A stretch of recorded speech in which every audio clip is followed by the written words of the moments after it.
योऽन्तः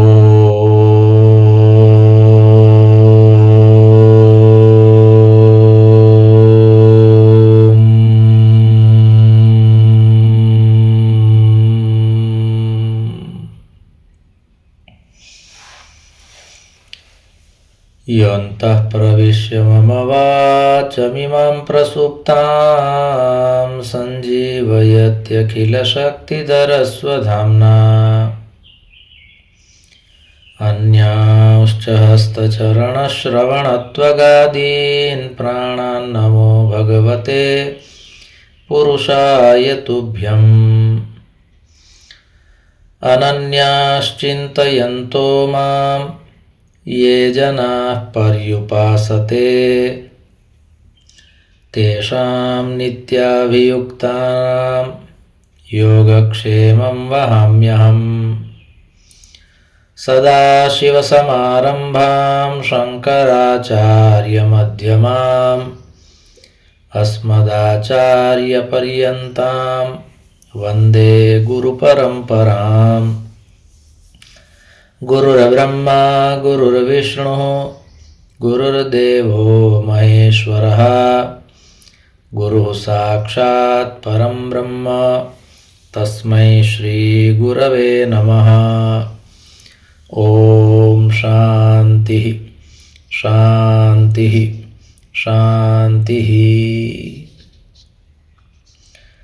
परमश्रद्धेयाः परमपूज्याः अनवरतस्मरणीयाः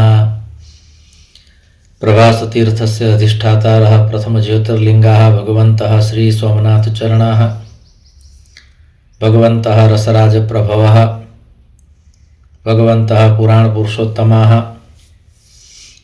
अस्माकं सद्गुरवः पूज्याः गुरवः तथा च शास्त्रप्रणयिनः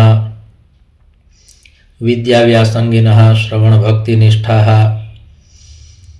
संस्कृतरसिकाः भावुकाः भवन्तः सर्वेऽपि सज्जनाः स्वजनाश्च।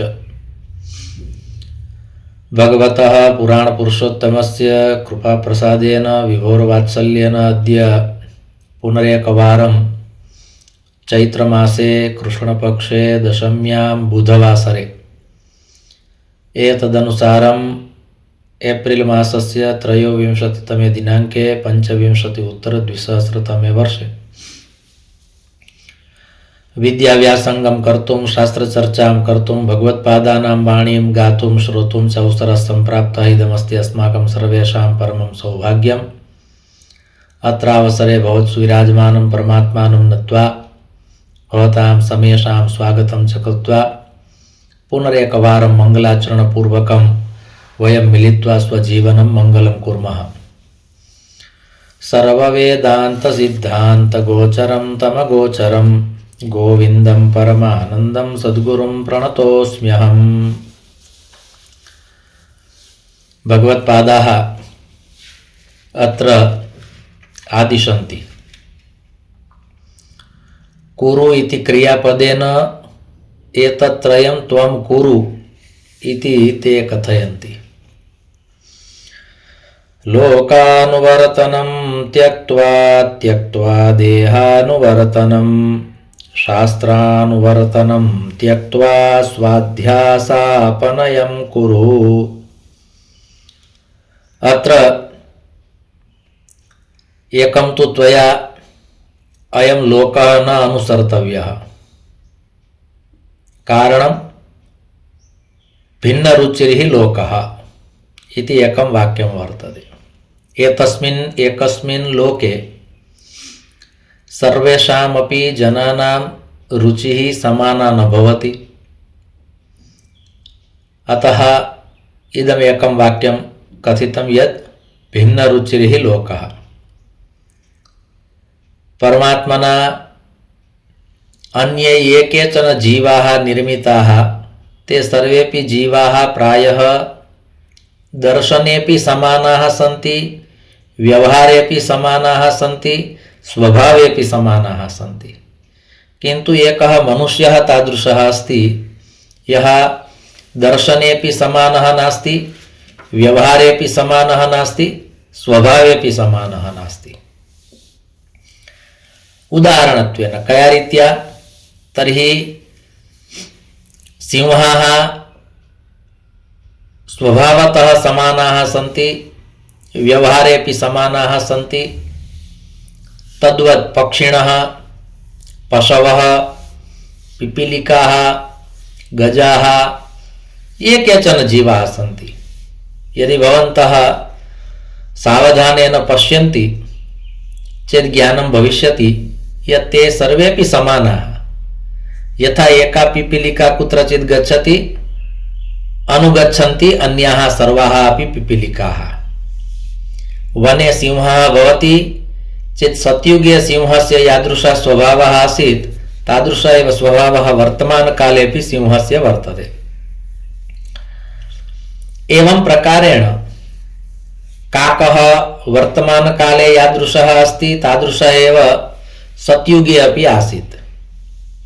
शुकः वर्तमानकाले यथा वदति, यत् खादति, यथा व्यवहरति तादृश एव व्यवहारः, तादृश एव स्वभावः, तादृशमेव तस्य जीवनं पुराकालेपि आसीत्। किन्तु एकः मनुष्यः तादृशः अस्ति यस्य मनुष्यस्य बाह्यतः अवलोकनमपि समानं नास्ति, स्वभावः व्यवहारः अपि समानः नास्ति। एवं च सत्युगे मनुष्यस्य यादृशः स्वभावः परमात्मना कल्पितः आसीत्। शास्त्रेषु मनुष्यस्य स्वभावः यादृशः वर्णितः अस्ति। सातत्येन समानरूपेण एकसूत्रतया मनुष्यः सदा सर्वदा एकेन मार्गेण समानरूपेण चलति इति ज्ञातुम् अवगन्तुं न शक्यते। अतः भगवत्पादैः अत्र उक्तं लोकानुवर्तनं त्यक्त्वा। जनाः, लोकाः किं कुर्वन्ति, किं वदन्ति, किं वक्ष्यन्ति, किं कथयिष्यन्ति इति विचिन्त्य त्वया तव व्यवहारे परिवर्तनं नानेतव्यम्। कारणं मनुष्ये विश्वासं कर्तुं न शक्यते। सः कदा किं करोति, किं कथयति इति। यदा कदापि यत्किमपि करोति, यत्किमपि वदति, यत्किमपि कथयति। पक्षिणां स्वभावः वर्तते प्रायः यत् सायंकाले सूर्यास्तः भवति तदनन्तरं खगाः, पक्षिणः किमपि न खादन्ति। तर्हि समानः अयं स्वभावः तेषां। सर्वेपि खगाः भवतु आदिनं बहिः उड्डयन्ति। सायंकाले सूर्यास्त समये पुनः ते स्वनीडम् आगत्य केवलं कलरवरूपेण सर्वेपि वदन्ति, किन्तु पश्चात् मौनिनः भूत्वा ते स्वनीडे विना आहारं तत्रैव ते तिष्ठन्ति, निवसन्ति, स्वपन्ति। किन्तु मनुष्यस्य निश्चितं नास्ति कदा भोक्तव्यं, किं भोक्तव्यं, कियत् भोक्तव्यं, केन सह भोक्तव्यं। पक्षिणः न वदन्ति सः न भवतु, सः न भुनक्तु इति, तथापि ते तथैव कुर्वन्ति। मनुष्यः वदति सः न भवतु, सः न भुनक्तु इति, किन्तु तस्य भोजने केचन अपि नियमाः न सन्ति। सिंहस्य स्वभावः अस्ति सः मांसाहारं करोति। धेनोः स्वभावः अस्ति सा कदापि मांसाहारं न करोति। किन्तु मनुष्यस्य स्वभावः शास्त्रेषु वर्णितः वर्तते यद् अनेन मांसाहारः न कर्तव्यः, तथापि सः करोति। ये हिंसालवः पशवः सन्ति ते सदा सर्वदा जिह्वया जलं पिबन्ति। कुक्कुरः भवति, सिंहः भवति, व्याघ्रः भवति, ये हिंसां कुर्वन्ति, मत्स्याहारं कुर्वन्ति, मांसाहारं कुर्वन्ति, ते सर्वेपि जीवाः आदौ जिह्वया जलं पिबन्ति, पश्चात् ओष्ठाभ्याम्। एवं च ये मांसाहारं न कुर्वन्ति, शाकाहारं कुर्वन्ति, तादृशाः ये मनुष्येतर जीवाः सन्ति ते सर्वेपि जीवाः कदापि जिह्वया जलं न पिबन्ति, ओष्ठाभ्यां जलं पिबन्ति। मनुष्यस्य गणना मांसाहार प्राणिषु न भवति। शाकाहार प्राणिषु भवति कारणं मनुष्यः प्रायः ओष्ठाभ्याम् एव जलं पिबति। मनुष्यः ओष्ठाभ्यां जलं पिबति, मांसाहारं न करोति, जिह्वया जलं न पिबति।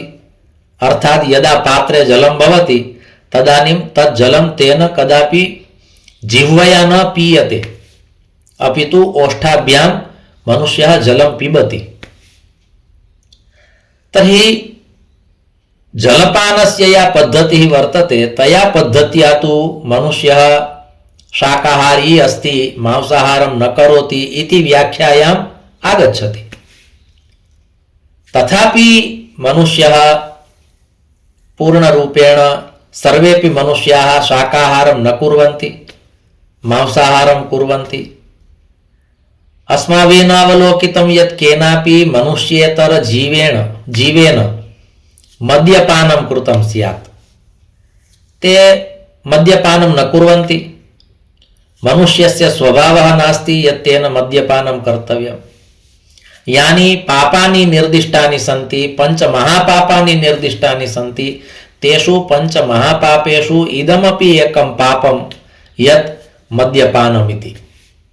सः जानाति, धर्मशास्त्रे वर्णितं लिखितं ऋषिभिः उक्तं मनुष्येण श्रुतं ज्ञातं पठितं, तथापि यः करोति सः करोति मद्यपानम्।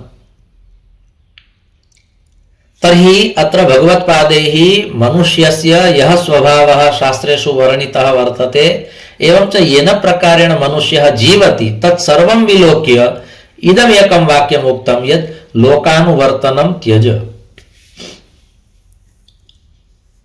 मनुष्यः किं करोति किं करिष्यति इति निर्णयं कर्तुं न शक्यते। सः यदा कदापि यत्किमपि कर्तुं वक्तुं शक्नोति, यत्किमपि भोक्तुं पातुं शक्नोति। किन्तु ये मनुष्येतर जीवाः सन्ति तेषाम् अनादिकालात् या जीवनशैली वर्तते सा एव जीवनशैली अद्यापि वर्तते।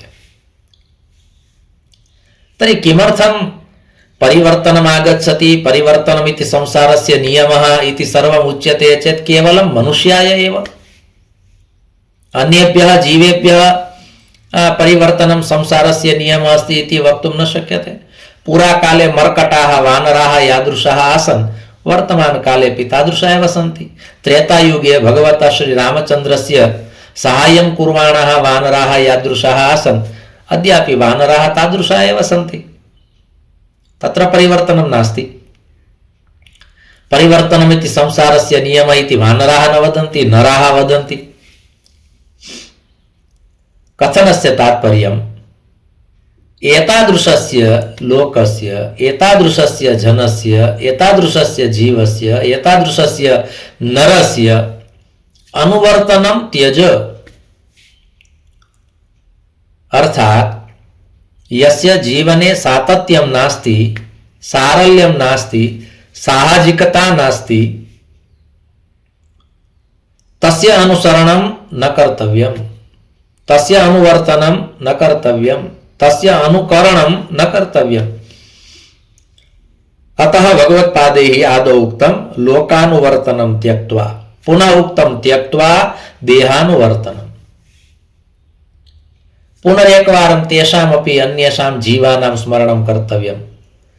अन्ये ये जीवाः सन्ति, मनुष्येतर जीवाः सन्ति, ते सर्वेपि जीवाः स्वशरीरानुगुणम् एव ते जीवन्ति, खादन्ति। मनुष्यस्य निर्णयः नास्ति। मनुष्यः निर्णयं कर्तुं न शक्नोति। अतः कथनस्य तात्पर्यम् अयं देहः न लालनीयः न पालनीयः न पोषणीयः। यावद् आवश्यकमस्ति तावत् तस्मै देयं शरीराय, किन्तु पश्चात् शरीरमाद्यं खलु धर्म साधनमिति महाकवि कालिदासेन कुमारसम्भवे उक्तमस्ति चेत् धर्मपालनाय, धर्मानुसरणं कर्तुं, धर्माचरणाय इदं शरीरं वर्तते। तथापि भगवता श्रीकृष्णेन भगवद्गीतायाम् अर्जुनम् उद्दिश्य उच्यते इदं शरीरं कौन्तेय क्षेत्रमित्यभिधीयते। क्षेत्र क्षेत्रज्ञयोर्प्राहुर् यत्तद् ज्ञानं मतं मम। वा इदं शरीरं कौन्तेय क्षेत्रमित्यभिधीयते। इदं शरीरम् एकं क्षेत्रमस्ति। किन्तु एतस्मिन् क्षेत्रे वा अनेन क्षेत्रेण त्वया किं कर्तव्यमस्ति? अयमपि उपदेशः परमात्मना शास्त्रेण प्रदत्तः वर्तते, तथापि प्रायः मनुष्येण तथा न क्रियते। तर्हि अत्र भगवत्पादाः कथयन्ति यत् देहानुवर्तनं त्यज। ये केचन व्यायामशालां गच्छन्ति, परमात्मना उक्तं व्यायामशालां गत्वा इदं शरीरं पुष्टं कर्तुं नास्ति। व्यायामः न कर्तव्यः इति अहमत्र न कथयामि, किन्तु व्यायामं कृत्वा यादृशस्य शरीरस्य निर्माणं क्रियते वा, यादृशस्य शरीरस्य पोषणं क्रियते वा, शरीरस्य यथा लालनं पालनं कुर्वन्ति तदर्थम् इदं शरीरं नास्ति। मनोरञ्जनाय न, देहरञ्जनाय न, अपि तु आत्मरञ्जनाय इदं शरीरं वर्तते। तर्हि अत्र उक्तं देहानुवर्तनं त्यज। आदौ उक्तं बाह्यजगतः त्वया बहु अवलोकनं न कर्तव्यं, बाह्यलोकः त्वया न अनुसर्तव्यः। पश्चादुक्तं स्वशरीरमपि त्वया न लालनीयं, न पालनीयं, न अनुसर्तव्यं। तावन्न, अपि तु यानि शास्त्राणि त्वया श्रुतानि, यानि शास्त्राणि ऋषिभिः मुनिभिः प्रणीतानि, लिखितानि, निरूपितानि, निगदितानि, प्रोक्तानि, श्रावितानि, तानि शास्त्राणि अपि त्वया शास्त्रानुवर्तनं त्यक्त्वा इदम् उक्त्वा तु भगवत्पादैः सर्वमपि साधितं। कथनस्य तात्पर्यं कस्यचित् एकस्य शास्त्रस्य यः महत्त्वपूर्णः विषयः अस्ति तस्य विषयस्य एकः एव प्रभावः त्वयि भवतु। शास्त्राणि रटित्वा त्वया पाण्डित्यं न प्रदर्शनीयं वर्तते, तदर्थं शास्त्राणि न सन्ति। एतस्माद् वरं त्वं शास्त्राणि त्यज। यथा नारद पुराणे आलोड्य सर्वशास्त्राणि विचार्य च पुनः पुनः इदमेकं सुनिष्पन्नं ध्येयो नारायणो हरिः ज्ञेयो नारायणो हरिः। तर्हि अनेन सारः कः निर्गतः? तर्हि यावन्ति शास्त्राणि सन्ति तेषां सर्वेषामपि शास्त्राणाम् अध्ययनं कृत्वा निष्कर्षरूपेण तत्त्वं किं प्राप्तं नारदेन?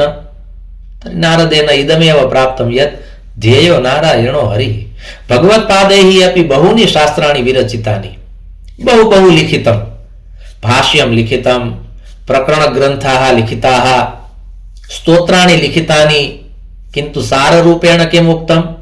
भज गोविन्दं भज गोविन्दं गोविन्दं भज मूढमते प्राप्ते सन्निहिते मरणे नहि नहि रक्षति डुक्रुञ् करणे। यदि तव जिह्वायां भगवतः नामस्मरणं नास्ति चेत् शास्त्राध्ययनेन किम्?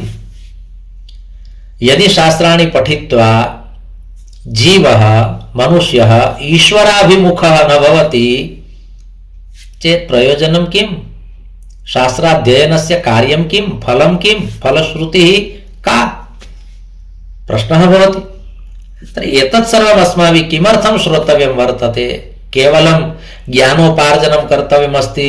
बहु उत्तमः विचारः प्रकटितः, अयमेव विचारः अद्य अहं विश्वविद्यालयं गत्वा छात्रेभ्यः पुनः पाठयिष्यामि, अद्य मया नूतनः विषयः ज्ञातः, अनेन मम प्रचारः भविष्यति, यशोलाभः भविष्यति, सर्वेपि मम प्रशंसां विधास्यन्ति इति धिया शास्त्राणां सिद्धान्ताः न पठनीयाः, न श्रोतव्याः।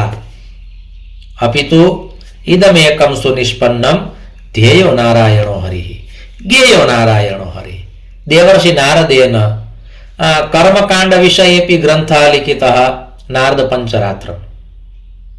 भक्ति विषयेपि ग्रन्थः लिखितः, नारद भक्ति सूत्रम्। एवं च ज्ञान विषयेपि ग्रन्थः लिखितः, नारद पुराणं वा नारद स्मृतिः। तर्हि नारद पंचरात्रम् इत्यत्र ज्ञानं वर्तते, भक्तिसूत्रम् इत्यत्र भक्तिः अस्ति, नारदस्मृति इत्यत्र कर्मकाण्डम् अस्ति। अर्थात् कर्मविषये, ज्ञानविषये, भक्तिविषये त्रिषु विषयेषु देवर्षि नारदेन यत्किमपि निरूपणीयं प्रतिपादनीयम् आसीत् तत् प्रतिपादितं, निरूपितं। किन्तु साररूपेण देवर्षि नारदेन स्वक्रियया किम् उक्तं? नारायण नारायण नारायण, इदमेव तात्पर्यम्। भवतु ज्ञानविषये मया यत्किमपि कथनीयमासीत् कथितं, भक्तिविषये कथनीयमासीत् कथितं, कर्मविषये कथनीयमासीत् कथितं, किन्तु साररूपेण किम्, आचरणेन किम्? तर्हि उक्तम् आचरणेन जिह्वया यदि अनवरतरूपेण अनवरततया भगवतः नामस्मरणं क्रियते, अयमेव सारः, जीवनस्य अयमेव सारः। कः सारः? भगवद्भजनं। कस्यचित् एकस्य इष्टस्य आराधना उपासना कर्तव्या इति। अतः उक्तं किं शास्त्रानुवर्तनं त्यक्त्वा त्वया शास्त्राणि अपि न अनुसर्तव्यानि। तर्हि प्रश्नः भवति, शास्त्राध्ययनं न कर्तव्यं, शास्त्राणाम् अनुसरणं न कर्तव्यं? तर्हि भवतु भवद्भिः बहूनि शास्त्राणि श्रुतानि, बहवः सिद्धान्ताः श्रुताः, बह्व्यः कथाः श्रुताः, बहवः प्रसङ्गाः श्रुताः, किन्तु अन्ततो गत्वा कस्यचित् एकस्य अनुसरणं कर्तव्यमस्ति। कश्चित् एकः नियमः त्वया परिपालनीयः वर्तते, नान्यथा शास्त्राध्ययनेन किम्? प्रश्नः भवति, शास्त्राध्ययनेन किम्? यदि शास्त्राणि पठित्वा पठित्वापि यदि तव जिह्वायां भगवतः नामस्मरणं नास्ति, तर्हि तेन शास्त्राध्ययनेन किम्? प्रश्नः भवति। अत एव शास्त्राणि पठनीयानि सन्ति। यथा हनुमन्नाटके उक्तं वर्तते, कल्याणानां निधानम्। अत्र किं महत्वपूर्णमस्ति? तर्हि रामनाम बीजं धर्मद्रुमस्य प्रभवतु भवतां भूतये रामनाम, श्रेयसे रामनाम। तव कल्याणं कुत्र अस्ति? रामनाम्नि। तर्हि साररूपं तत्त्वम् इदमेव उक्तं, यद् भगवद्भजनं भवतु, भगवतः नाम संकीर्तनं भवतु, भगवतः स्मरणं भवतु। अतः नवधा भक्ति वर्तते, किन्तु सर्वासामपि भक्तीनां फलं किं, प्रयोजनं किं? कृष्णाप्तिरेषां फलं, भगवत् प्राप्तिः भवेत्। या कापि भक्तिः, यस्याः कस्याः अपि भक्तेः आराधना उपासना कर्तव्या, आश्रयः कर्तव्यः। श्रवणं कुरु वा कीर्तनं कुरु वा स्मरणं कुरु वा पादसेवनम् अर्चनं वन्दनं दास्यं सख्यम् आत्मनिवेदनं, या कापि भक्तिः, किन्तु तस्याः भक्तेः मूलं कारणं प्रयोजनं किं? तर्हि तत्र उक्तं कृष्णाप्तिरेषां फलं। श्रीविष्णोः श्रवणे परीक्षिदभवत्, वैयासकिः कीर्तने प्रह्लादस्मरणे तदङ्घ्रिभजने लक्ष्मीः पृथुः पूजने अक्रूरस्त्वभिवन्दने कपिपतिर्दास्येऽथ सख्येऽर्जुनः सर्वस्वात्मनिवेदने बलिरभूत् कृष्णाप्तिरेषां फलम्। कृष्णप्राप्तिः भगवत्प्राप्तिः एव एतासां भक्तीनां फलं वर्तते। तर्हि अस्माभिः प्रातः उत्थाय या शास्त्रभक्तिः क्रियते, अनया शास्त्रभक्त्या किं प्राप्तव्यमस्ति, अर्जनीयं किम् अस्ति? तर्हि भगवद्भजनं भवतु। जीवब्रह्मणोः ऐक्यम् अस्ति इति अस्माभिः दृढं कर्तव्यं वर्तते। यदि तद् भवति चेत् शास्त्राणां कार्यं तत्रैव पूर्णं भवति। पश्चात् शास्त्राणां किं प्रयोजनं? यथा आचार्यचरणैः श्रीमद्वल्लभाचार्यैः उक्तं वर्तते, नाधीशो वल्लभाधीशो नाश्रितो वल्लभाधीशो। यदि वल्लभाधीशः अर्थात् आचार्यचरणस्य वल्लभस्य यः अधीशः सेव्यः आराधनीयः श्रीकृष्णः अस्ति, सः श्रीकृष्णः त्वया न आराधितः, तर्हि किम्? नाश्रितो वल्लभाधीशो न च दृष्टा सुबोधिनी। यदि श्रीमद्भागवत महापुराणे आचार्यचरणेन वल्लभाचार्येण या सुबोधिनी विलिखिता वर्तते, तस्याः सुबोधिन्याः तस्याः टीकायाः यदि आश्रयः अध्ययनं श्रवणं न कृतं चेत् किमपि न एवमेव तव जीवनं गतम्। तद्वत् कौमुदी यदि कंठस्था वृथा भाष्ये परिश्रमः, कौमुदी यद्य कंठस्था वृथा भाष्ये परिश्रमः। तर्हि शास्त्राणि न पठितानि तथापि जिह्वायां भगवता नामस्मरणमस्ति चेत् शास्त्राणाम् आवश्यकता नास्ति। शास्त्राणि पठितानि एवं च जिह्वायां भगवतः नाम आगतं, भगवतः नामस्मरणं भवति जिह्वया चेत् पुनः शास्त्राणां कार्यं तत्रैव परिपूर्णं भवति। वस्तुतः शास्त्राणां मुख्यं प्रयोजनं किम् अस्ति? तर्हि इदमेव प्रयोजनं यद् मनुष्यस्य जीवनं भक्तिमयं भवेत्, अनवरततया तस्य केन्द्रे कश्चित् ईश्वरः भवेत्। यदि अस्माकं केन्द्रस्थाने विभुवरः अस्ति चेत् जीवनस्य इदमेव साफल्यम्।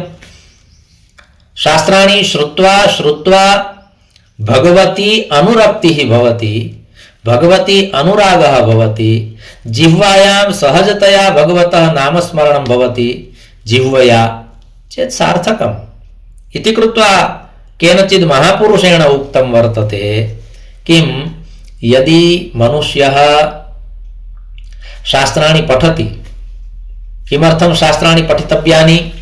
तर्हि उक्तम् अन्तःकरणशुद्ध्यै।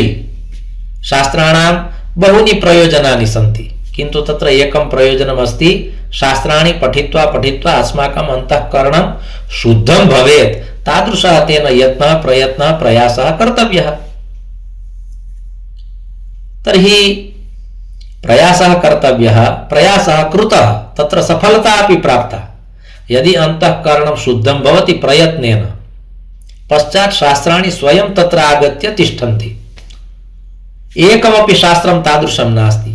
ये केचन महानुभावाः सन्ति येषां कण्ठे बहूनि शास्त्राणि सन्ति, येषां मस्तिष्के बहूनि शास्त्राणि सन्ति, बहूनां ग्रन्थानाम् अभ्यासः वर्तते, यदा कदापि यस्य कस्यापि ग्रन्थस्य प्रतिपादनं कर्तुं ते प्रभवन्ति तस्य एकं तात्पर्यं भवति, तस्य एकं प्रयोजनं भवति। तत्र एकं मुख्यं प्रयोजनं तदस्ति यत् तेषाम् अन्तःकरणं शुद्धम् अस्ति। कारणं यत्र अन्तःकरणं शुद्धं नास्ति तत्र सर्वं भवितुम् अर्हति, किन्तु शास्त्रं कदापि स्थिरं भवितुं नार्हति। शास्त्रं तत्रैव स्थिरं भवति यत्र अन्तःकरणशुद्धिः भवति। पश्चात् पुनः शास्त्रेषु एव उक्तं, महापुरुषैः इदं कथितं, यदि अन्तःकरणं शुद्धं भवति पश्चात् शास्त्रस्य आवश्यकता अपि न भवति। अन्तःकरणशुद्ध्यै शास्त्राणि सन्ति। यदि अन्तःकरणं शुद्धं जातं पश्चात् शास्त्राणां किमपि प्रयोजनं नास्ति, आवश्यकता नास्ति। ये केचन भक्ताः सञ्जाताः, संत तुकारामः अस्ति, एकनाथः अस्ति, ज्ञानेश्वरः अस्ति, भक्तप्रवरः नरसिंह मेहता अस्ति, बजरंगदास बापा अस्ति, मीराबाई अस्ति। भक्तमाला इत्यस्मिन् ग्रन्थे बहूनां भक्तानां निरूपणं वर्तते, किन्तु तैः सर्वैः अपि भक्तैः स्वजीवने कदापि शास्त्राणि पठितानि इति अस्माभिः न ज्ञातम्। किन्तु भगवदाश्रयः तेषां दृढः वर्तते। कारणं यदि आदौ एव अन्तःकरणं शुद्धमस्ति चेत् शास्त्राणाम् आवश्यकता नास्ति। यदि अन्तःकरणं शुद्धं नास्ति चेत् शास्त्राणि पठित्वा पठित्वा शास्त्रेषु निरूपितानां सिद्धान्तानाम् अध्ययनं कृत्वा कृत्वा तेन इदं कर्तव्यं यद् मम इदानीम् अन्तःकरणं शुद्धं भवेत्, तादृशः प्रामाणिकः प्रयत्नः कर्तव्यः। यदि प्रयत्नः पूर्णः भवति पश्चात् शास्त्राणि तत्रैव विरमन्ति, पश्चात् शास्त्राणाम् आवश्यकता नास्ति।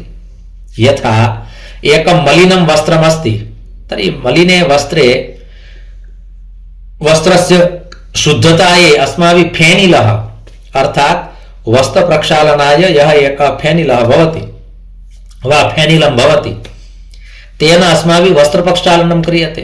किन्तु यदा वस्त्रं शुद्धं भवति पश्चात् फेनिलस्य आवश्यकता नास्ति। वस्त्रे अस्माभिः जलेन पुनः तद् परिमार्जनं कृत्वा संशोधनं कृत्वा फेनिल निष्कासनं क्रियते। वस्त्रं शुद्धं जातम्, इदानीं का आवश्यकता फेनिलस्य? तद्वत् शास्त्राणामपि इदं कार्यं यदस्माकं मलिनम् अन्तःकरणम् अस्ति तद् मलिनम् अन्तःकरणं शुद्धं कर्तुं शास्त्राणि सन्ति। किन्तु यदि एकवारम् अन्तःकरणं शुद्धं भवति पश्चात् शास्त्राणां का आवश्यकता? एकवारं वस्त्रं शुद्धं भवति पश्चात् फेनिलस्य का आवश्यकता? तद्वत् अत्र उक्तं भगवत्पादैः किमुक्तं शास्त्रानुवर्तनं त्यक्त्वा स्वाध्यासापनयं कुरु स्व अध्यास अपनयं कुरु अर्थात यदि त्वयि अज्ञानस्य आवरणमस्ति तर्हि तद् आवरणं त्यज आवरणस्य निराकरणम् अस्माकं चेतसि अस्माकम् अन्तःकरणे अस्माकम् आत्मनि अज्ञानस्य एकम् आवरणम् आगतं वर्तते हिरण्मयेन पात्रेण सत्यस्यापि हितं मुखम् तद्वत् अज्ञानस्य एकम् आवरणम् आगतं मायायाः एकम् आवरणम् आगतं प्रमादस्य आलस्य एकम् आवरणम् आगतं यदि तदावरणं दूरं भवति पश्चात् सर्वं स्वतः सिद्धं भवति सर्वं प्रकाशितं भवति अत्रापि भगवत्पादैः तदेव प्रोक्तं किं प्रोक्तं यद् अन्तःकरणं शुद्धं भवेत् तादृशः त्वया यत्नः कर्तव्यः अर्थात् स्वाध्यासापनयं कुरु यद् मिथ्याज्ञानम् अस्ति मिथ्याज्ञानम् इत्यस्य द्वौ अर्थौ भवतः यस्य ज्ञानस्य आवश्यकता नास्ति तादृशं ज्ञानं त्यज एकं मिथ्याज्ञानस्य द्वितीयः अर्थः भवति परिवर्तनशीलं ज्ञानं यदस्ति तत्यज तादृशस्य ज्ञानस्य आवश्यकता नास्ति एकं निश्चितं निश्चलं निष्कपटं यद् ज्ञानम् अस्ति तद् ज्ञानं त्वया स्थिरं कर्तव्यमस्ति ध्रुवेणापि तपश्चर्या कृता प्रह्लादेनापि तपश्चर्या कृता अम्बरीषेणापि तपश्चर्या कृता अर्थात् तस्य केन्द्रस्थाने तस्य भक्तस्य केन्द्रस्थाने ईश्वरः अस्ति शास्त्रमस्ति इति न उक्तम् ईश्वरः अस्ति केन्द्रस्थाने भगवान् अस्ति केन्द्रस्थाने पश्चात् तैः भगवद् भजनं कृत्वा कृत्वा जीवनं यापितं तेन कार्यं च साधितं तर्हि अत्र इदमपि वक्तुं शक्यते यद् भगवत्पादैः अत्र या इमाः तिस्रः आज्ञाः सन्ति वा एका एव आज्ञा वर्तते तर्हि क्रमेण अत्र क्रममुक्तिः दर्शिता वर्तते यथा श्रीमद्भागवते द्वितीय स्कंदे एकः विषयः वर्तते सद्यो मुक्तेः एकः विषयः वर्तते क्रममुक्तेः तर्हि अत्रापि क्रममुक्तिः दर्शिता आदौ लोकानुवर्तनं त्यज तदनन्तरं देहानुवर्तनं त्यज तदनन्तरं शास्त्रानुवर्तनं त्यज अन्तिमं परमं चरमं कार्यं त्वदीयं किं वर्तते तर्हि स्व अध्यास अपनयं कुरु अर्थात मिथ्या ज्ञानमपि त्यज यावत् कालपर्यन्तम् अस्मासु मिथ्या ज्ञानमस्ति तावत् कालपर्यन्तं यद् वास्तविकं सत्यं सनातन रूपेण यद् ज्ञानं शास्त्रेषु निरूपितं तस्य ज्ञानस्य ज्ञानं न भविष्यति अतः तद् ज्ञानं यदि त्वया स्वीकर्तव्यमस्ति चेत् आदौ त्वया स्व अज्ञानं त्याज्यं भविष्यति यदि तत् न त्यज्यते चेत् वास्तविकं मूलं ज्ञानं यदस्ति तावत् कालपर्यन्तं न गमिष्यति अतः अत्र भगवत्पादैः उक्तं यत् कः अनुसर्तव्यः मार्गः तर्हि भगवद्भजनम्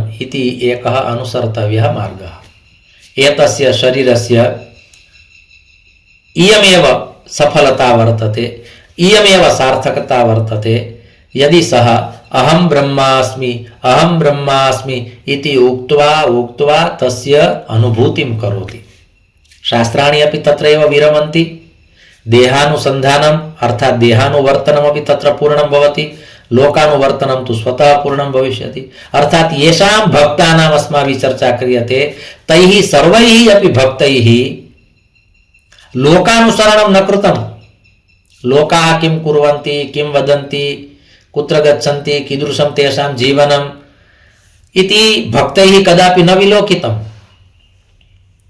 महत्वपूर्णः अयम् एकः सिद्धान्तः वर्तते महत्वपूर्णा इयम् एका वार्ता वर्तते यैः जनैः जगतः विचारः कृतः तेन कदापि आत्मकल्याणं न साधितम् येन जनेन जगद्विस्मरणं कृतं जगतः विचारः न कृतः स एव जनः स्वजीवने किमपि प्राप्य अर्थात शास्त्रानुगुणं यत् सात्विकं जीवनं प्राप्तव्यमासीत् तत्तेन प्राप्तं सर्वैः न प्राप्तं तदर्थं जगद्विस्मरणं कर्तव्यं भवति अस्माभिः भगवद्विस्मरणं क्रियते जगद्विस्मरणं न क्रियते अत्र भगवत्पादाः कथयन्ति आदौ जगतः विस्मरणं भवतु तदनन्तरं देहगेहात्मविस्मृतिः अर्थात् शरीरस्यापि विस्मरणं कर्तव्यं तदनन्तरं शास्त्राणामपि विस्मरणं भवतु बाल्यावस्थायाम् अस्माभिः रामः रामौ रामः रामं रामौ रामान् एवं प्रकारेण रूपाणि रटितानि किन्तु पश्चात् सहजतया जिह्वायां भगवतः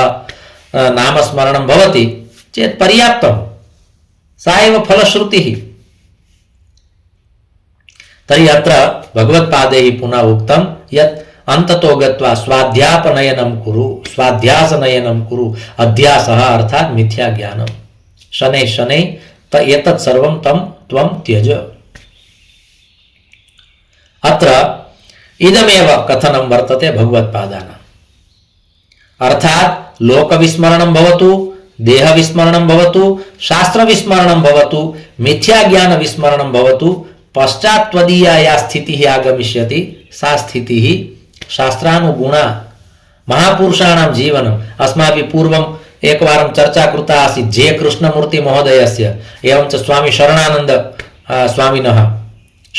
स्वामिनः अपि स्मरणं विहितम् एतौ द्वौ महानुभावौ स्वजीवने कदापि एकमपि शास्त्रं न पठितवन्तौ एकमपि शास्त्रं न पठितवन्तौ न श्रुतवन्तौ तथापि एतौ द्वौ यत्किमपि निरूपितवन्तौ अनुभूतिपूर्णमिदं ज्ञानं ताभ्यां द्वाभ्यां निरूपितम् तेन महानुभावेन निरूपितमिति न ताभ्यां द्वाभ्यां महानुभावाभ्यां तादृशं ज्ञानम् अनुभूतिपूर्णं ज्ञानम् आगतम् कारणं लोकानुवर्तनं त्यक्त्वा देहानुवर्तनं त्यक्त्वा शास्त्रानुवर्तनं त्यक्त्वा मिथ्याज्ञानस्य अपनयनं कृत्वा अन्ततो गत्वा यत् करणीयमासीत् तत् कृतम् इति धिया तादृशं जातं तादृशं प्राप्तं तादृशं निरूपितम् अतः अस्माभिः अत्र दृष्टान्तरूपेण तयोः महानुभावयोः स्मरणं क्रियते एतादृशाः बहवः महानुभावाः सन्ति किन्तु अस्माकं प्रेरणामूर्तयः भगवत्पादैः अपि अन्ततो गत्वा भगवद्भजनं कर्तव्यमस्ति इति सारः निरूपितः आचार्यचरणेन वल्लभाधीशेनापि अन्ततो गत्वा भगवद्भजनम् इति सारः निरूपितः भगवता वेदव्यासेनापि उक्तं देवर्षि नारदेन उक्तं यद् मनुष्यस्य परमं चरमं लक्ष्यमस्ति भगवद्भजनम् आलोड्य सर्वशास्त्राणि पुनरेकवारं कथयामि विचार्य च पुनः पुनः इदमेकं सुनिष्पन्नं ध्येयो नारायणो हरि अस्माकं जीवने दीनता आगच्छेत् विनम्रता आगच्छेत् समर्पणभावः आगच्छेत् शरणागतिः भवेत् भगवतः सन्निधिः भवेत् अयमेव एकः अन्तिमः आशयः वर्तते इति कृत्वा अत्र एतस्य श्लोकस्यापि निष्कर्षरूपेण यत् सारतत्त्वं निर्गच्छति तत्तु इदमेव निर्गच्छति तर्हि पुनरेकवारं भगवच्चरणयोः प्रार्थना क्रियते यदिदम् अस्माकं जीवनं भगवन्मयं भवेत् अतः भगवच्चरणयोः प्रार्थनां विनिवेद्य